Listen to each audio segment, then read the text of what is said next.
എടാ ചെമ്പാ. ഓ തമ്പ്ര, നിനക്കറിയാവോ? ഏനറിയാം തമ്പ്ര. എന്താ? വിരലിനിടെ കൂടെ തുപ്പാനല്ലേ? ചെമ്പാന്ന് വിളിച്ച നാക്കൊണ്ട് എന്നെ കൊണ്ട് വേറൊന്നും വിളിപ്പിക്കല്ലോ കേട്ടോ. നമ്മളിപ്പോ ടൈം ട്രാവലർ ചെയ്ത് 2024 വന്നേക്കുന്നു. നിനക്കിപ്പോ എന്താ തോന്നുന്നേ? ഇപ്പൊ തോന്നുന്നെന്ന് പറഞ്ഞ തമ്പ്ര, ഈ മാറുമറക്കൽ സമരം ഒന്നും വിജയിച്ചത് ഇവിടെ കുറച്ചുപേരൊന്നും അറിഞ്ഞിട്ടില്ലെന്ന് തോന്നുന്നു. ചുംബൻ ഇത്ര നടന്നിട്ട് അതാ അവൻ കണ്ടുപിടിച്ചേക്കുന്നേ.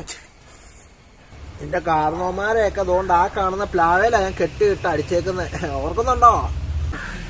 അത് കഴിഞ്ഞ് ഞങ്ങളെല്ലാരും കൂടെ വന്ന് തമ്പ്രാനെ പഞ്ഞിക്കിട്ടത് തമ്പ്രാൻ ഓർക്കുന്നുണ്ടോ? അത് ഓർക്കുന്നുണ്ട്. എന്നാ അടിയാണോ അടിച്ചേ?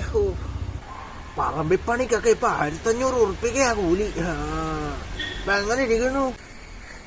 ഇപ്പൊ കുഴി കുത്തി കഞ്ഞൂടിയാണേലും ഫാമി നല്ല പ്രയോജനമുള്ള പരിപാടിയല്ലേ? ഇപ്പൊ പഠിച്ചിട്ടൊന്നും കാര്യമില്ല. ഇപ്പം തന്റെ പിള്ളേരെ ഒന്നും ഇനി പഠിപ്പിക്കാൻ വിടണ്ട, എല്ലാരെയും വിളിച്ച് പറമ്പിലോട്ട് പോന്നോളുക. ഓ വേണ്ട തമ്പ്ര, പഠിച്ചാ ഇവിടെ മാത്രമേ ഉള്ളു പണി കിട്ടാത്ത, പുറത്തോട്ട് കയറ്റി വിടാമല്ലോ, വിദേശത്തൊക്കെ നല്ല ജോലി കിട്ടും. അതുകൊണ്ട് വേണ്ട തമ്പ്ര. അതോള് അത്രയേരം